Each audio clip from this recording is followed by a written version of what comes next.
Assalamualaikum warahmatullahi wabarakatuh. Waalaikumsalam warahmatullahi wabarakatuh. Alhamdulillahirabbil alamin, atas izin Allah yang Maha Kuasa, Sang Maha Pengatur kehidupan, dan izin dari Bapak Prabu juga, ini kita masuk ke episode 2 untuk perjalanan spiritual Bapak Prabu. Mungkin kita langsung masuk aja ke catatan Bapak Prabu ya, nanti bisa menjelaskan sedikit tentang catatan-catatan dari perjalanan ruhani atau spiritualnya. Jadi di episode pertama sudah kita bacakan beberapa catatan, ini kita masuk dengan catatan yang beliau catat selanjutnya.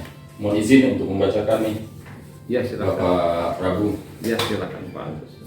Sampai saat ini, hari Sabtu Kliwon 26 Oktober 2002, tidak ada satupun manusia yang datang untuk minta nasihat atau petunjuk, kecuali mereka makhluk Allah yang ada di alam halus atau alam gaib. Mereka datang minta petunjuk dan arahan dari saya, makhluk gaib yang masuk dalam wadah sebagai ilmu sebanyak 31 tingkat di antaranya. Oke, sebelum kita bacakan ke 31 ini sangat menarik nih Bapak Prabu.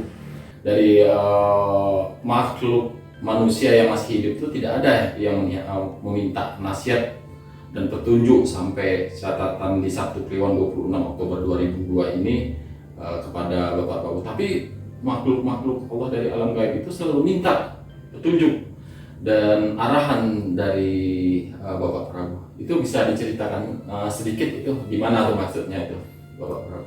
Ya memang ya saya sendiri ya merasa gimana ya, bingung gitu loh. Sedangkan kok mereka datang meminta saran gitu ya.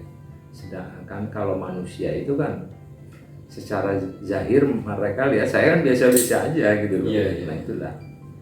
Ya, jadi hal itu yang membedakan, karena makhluk gaib itu dia akan melihat bukan zahir. Jadi melihat juga sama ruhaninya. Kalau manusia dengan manusia, kalau manusia umumnya itu melihat zahir kita, jasad kita. Apa dan siapa gitu. Iya. Oh, jadi gini ya, bisa dibilang cahayanya ruhani itu bisa dilihat dengan ruhani juga ya? Iya. Ilmunya seperti itu ya, Seperti itu. Bapak Prabu.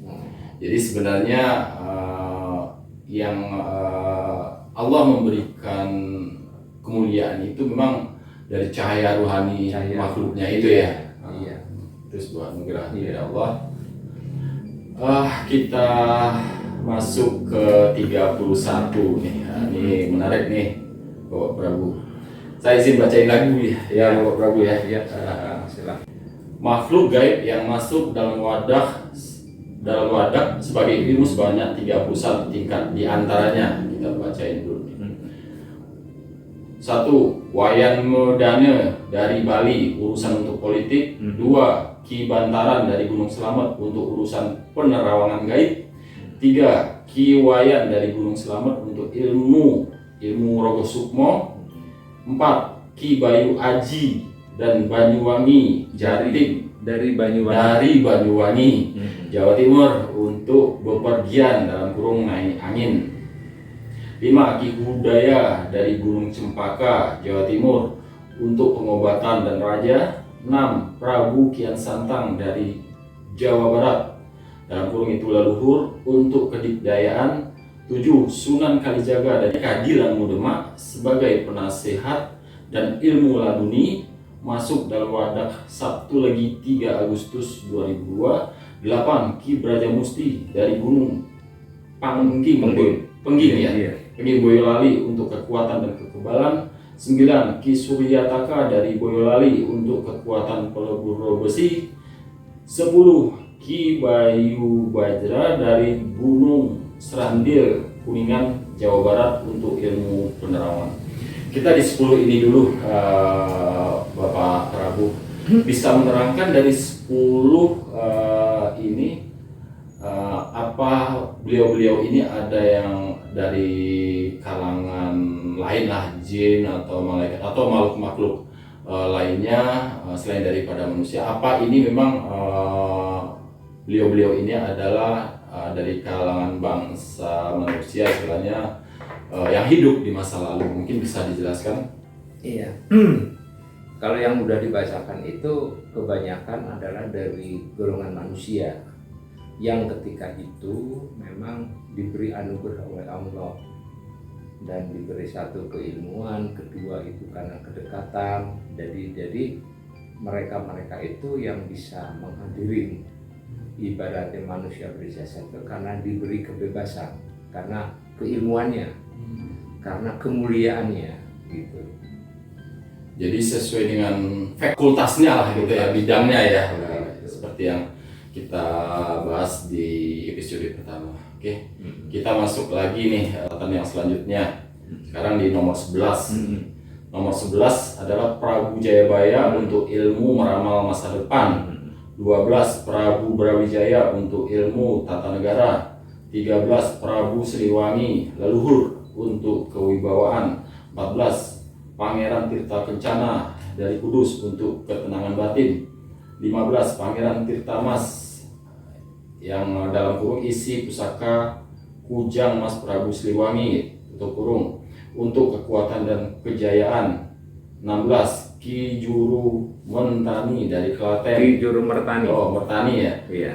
Dari Klaten, Jawa Tengah ilmu untuk usaha yang berhubungan dengan kantor atau perdagangan. 17 Ki Jogoboyo dari Klaten ilmu untuk usaha yang berhubungan dengan kantor juga ya. 18 Sultan Trenggono dari Demak untuk pidato masuk dalam wadak Sabtu Pon tanggal 10 Agustus 2002. 19 Ki Mojo dari Gunung Slamet penasihat utama Gajah Mada untuk ilmu mengatur strategi masuk dalam wadak Selasa Pon 20 Agustus 2002. 20 Mbah Mangin leluhur dari Aceh untuk ilmu penerawangan gaib dan komunikasi bangsa halus masuk Selasa Pon 20 Agustus 2002. Nah, ini udah sampai 20 kita bacakan. Mungkin nih sangat menarik Bapak Prabu, karena istilahnya di kalangan bangsa manusia di masa lalu yang hidup di masanya itu memang dianugerahkan Allah ilmu dengan bidangnya masing-masing, itu sebuah anugerah.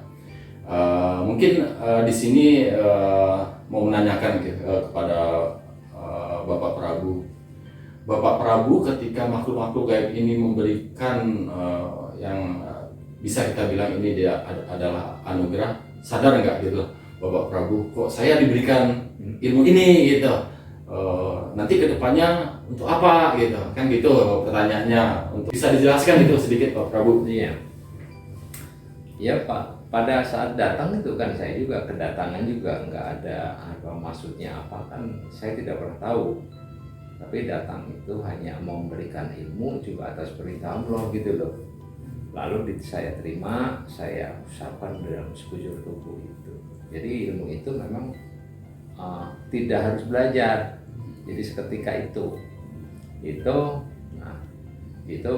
satu sama lain saling berkesinambungan. Oh datang. Ya saya terima aja, tapi saya meyakini bahwa itu adalah untuk kebaikan, tidak ada sesuatu yang untuk apa istilahnya keburukan gitu. Salah satu itulah saya Sri Adi Joyoboyo itu meramal masa depan itu sebetulnya kan keilmuan yang tanpa belajar. Dan apa yang tertulis itu saya tahu maksudnya. Nanti kita kupas lagi. Nanti lah di episode berikutnya nanti kita kupas Bapak Prabu. Gini juga Bapak Prabu, kita kan identik nih kalau kita mencari sesuatu ilmu itu kan ada lelaku biasanya. Apakah di sini juga Bapak Prabu melakukan sesuatu lelaku tertentu? Karena kan di awal episode tadi Bapak Prabu itu ya udah berjalan seperti air apa adanya, nggak ada lo ya. Yang ada cuma merenung, berzikir, berzikirlah, lebih banyak berzikir dengan kesendirian untuk merenung, untuk mengkoreksi diri. apa memang ada lelaku-lelaku tertentu yang Bapak Prabu lakukan dalam mencapai ilmu yang seperti ini? Nah, menurut pandangan saya sih enggak. Saya biasa saja, tidak ada khusus pergi ke suatu tempat bertapa. Saya cukup hanya di rumah. Cuman memang yang saya jalani itu atas perintah guru yang jahir ya. Itu adalah berpuasa. Berpuasa itu adalah bukan untuk menahan hawa lapar dan haus. Berpuasa itu adalah untuk mengendalikan nafsu yang ada di dalam dirinya gitu. Saya sering melakukan itu gitu. Jadi tujuannya adalah agar bisa kita mengendalikan gitu. Untuk memainkan diri lah gitu ya. Untuk mengatur untuk menahan segala sesuatu keburukan yang ada di diri kita gitu. Ini sifatnya buruk gitu. Hanya itu aja. Kita lanjutkan lagi nih di ke-21 nih Bapak Prabu ya. Untuk ke-21 itu Ki Brata untuk ilmu kewaskitaan masuk Jumat Legi 22 Agustus 2002.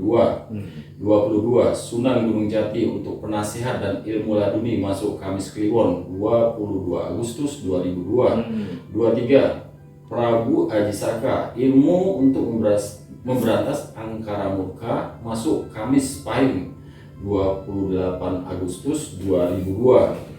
24 Prabu Angling Dharma untuk ilmu kewibawaan dan kedikdayaan masuk Kamis Pahing 29 April 2002. Yang ke-25 Brata untuk pendamping wadak. 26 Kusuma untuk mengatur pendamping wadak. 27 Ki Tunjung Derajat untuk derajat masuk Selasa Pahing malam Rabu Pon 10 Juni 2003 jam 21:30.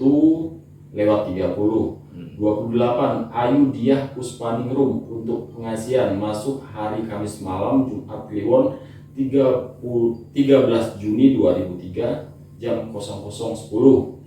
29 Anjar Kusuma untuk pengasihan masuk Jumat malam Sabtu Legi 14 Juni 2003 jam 22:10.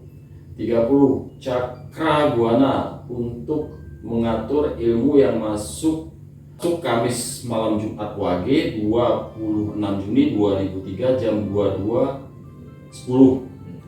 31 Nabi Khaidir penasihat atau pembimbing untuk berjalan di jalan ridho Allah masuk Rabu Wage malam Kamis Kliwon 24 Desember 2003 jam 18:45. Asik nih Bapak Prabu nih, udah kita bacain dari 31. Dari 31 yang diberikan itu kan seperti kita mendapatkan ilmu yang melalui laku-laku kan ada mendapatkan secara fisikly ada keris, ada tombak lah, ada ini, ada itulah gitu. Tapi di sini kan saya melihat Bapak Prabu ini mendapatkannya tidak ada yang secara fisikly gitu. Mungkin bisa diceritakan itu masuknya ilmu tuh ke dalam tubuh Bapak Prabu itu berbentuk apa gitu. Terima kasih. Ya, kalau yang saya alami itu masuk ke dalam berwujud nur. Karena setelah mempelajari lebih dalam, ternyata ilmu-ilmu yang bersifat baik itu masuknya itu nur sebetulnya. Kalau ilmu pengetahuan, nur yang turun masuk ke pikiran. Kalau untuk ilmu yang bersifat tauhid, ketuhanan, itu masuknya ke dalam rohani kita. Jadi memang penempatannya pas. Jadi yang saya terima ketika itu memang berwujud nur. Jadi nur yang masuk gitu. Jadi benda-benda itu tidak ada satupun benda berwujud kayak pusaka, kayak ini enggak ada, tidak ada. Jadi itu berbentuk nur semua ya. Nur semua. Ketika proses menerimanya itu Bapak Prabu, ada nggak istilahnya bacaan-bacaan lah. Kita kan tahu kalau Bapak Prabu ini kan seorang Muslim, mungkin di saat menerima atau rasa syukur kepada Allah itu dengan bacaan-bacaan seperti apa? Ya kebanyakan mereka sesuai kita suruh mengucapkan keyakinan yang kita jalani. Oh, Karena kita sebagai umat Muslim, ya kita membaca frekuensinya dua kalimat syahadat. Oh, Gitu. dua Gitu. Jadi frekuensi kita bukan kita mengikuti keyakinan beliau, tidak. Frekuensi kita bahwa sumbernya itu kan dari Allah Subhanahu wa taala gitu loh. Jadi keyakinan membaca diberi dimasukkan masuk secara otomatis itu. Ya, dari 31 ini kan ada yang familiar juga bagi saya nih. Seperti Kalijogo, beberapa raja-raja, tapi banyak yang nggak familiar gitu, yang belum dikenal secara sejarah di masa lalu. Kalau Bapak Prabu gimana nih dengan 31 ini, apa memang sebelumnya itu udah paham tentang sejarah beliau, apa memang di saat pertemuan itu pertama kali ketemu dengan beliau itu? Mohon dijelaskan sedikit Bapak Prabu. Ya belum ya memang kebanyakan yang memberi sesuatu yang tidak terduga. Iya. Kecuali ya ketika itu memang kalau Sunan Kalijaga itu memang sudah kenal terus Sunan Gunung Jaya, tapi ketika memberikan ilmu kok kayak kelihatan ada diatur fase waktu gitu loh. Padahal sudah tapi tidak memberikan sesuatu, maksudnya ilmu gitu loh. Enggak, jadi pada fase itulah kok semua berentet gitu loh, datang dan silih berganti gitu. Karena kalau kita melihat dari 31 ini kan berbagai macam ilmu yang memang di dalam proses kehidupan ini sangat bermanfaat karena memang ilmu-ilmu kebaikan semua kalau saya melihat dari 31 ini. Dan di nomor yang 31 ini juga ada sedikit yang menarik ini tentang Nabi Khidir gitu. Bagaimana menurut Bapak Prabu tentang beliau ini, yang notabene beliau ini sangat banyak dibicarakan di kalangan ilmu-ilmu thariqah, hakikat sama makrifatullah gitu. Di syariat juga di beberapa ayat juga membicarakan tentang beliau. Sebenarnya Nabi Khidir ini tugas beliau menurut Bapak Prabu apa sih? Ya memang yang saya ketahui itu sebetulnya beliau turun ya bukan atas kehendaknya, karena beliau memang lebih banyak mengajarkan tentang tauhid. Itu adalah dia mengajarkan pintu. Jadi pintu untuk memasuk kepada makom ma'rifat itu harus pintunya beliau tentang tauhid. Makanya dan beliau turun itu kan bukan atas kemauan sendiri, dan saya didatangi juga tidak ada angan-angan gitu. Tapi karena memang kehendak ya terjadilah komunikasi gitu ya. Setelah lambat laun gitu ya, hal-hal untuk menuntun di jalan yang baik gitu. Ya itu. Jadi Nabi Khidir pada awalnya ya setahu saya ya Nabi Khidir. Ternyata selama bergaul lama dan kenal akrab, maka saya tahu nama asli beliau lengkapnya. Ya, mungkin untuk yang nama-nama asli dari beliau ini untuk episode berikutnya Bapak Prabu supaya menarik, supaya nanti kita membahas dari perjalanan Bapak Prabu itu bisa berjenjang lah sesuai dengan perjalanan ruhani Bapak Prabu sendiri gitu. Jadi mungkin bisa dijelaskan juga nih, dari kita udah membacakan dari 1 sampai 31. Ada nggak dari yang ke-31 itu dari kalangan makhluk di luar dari bangsa manusia yang memberikan anugerah. Itu pastinya itu kan juga anugerahnya dari Allah kepada Bapak Prabu.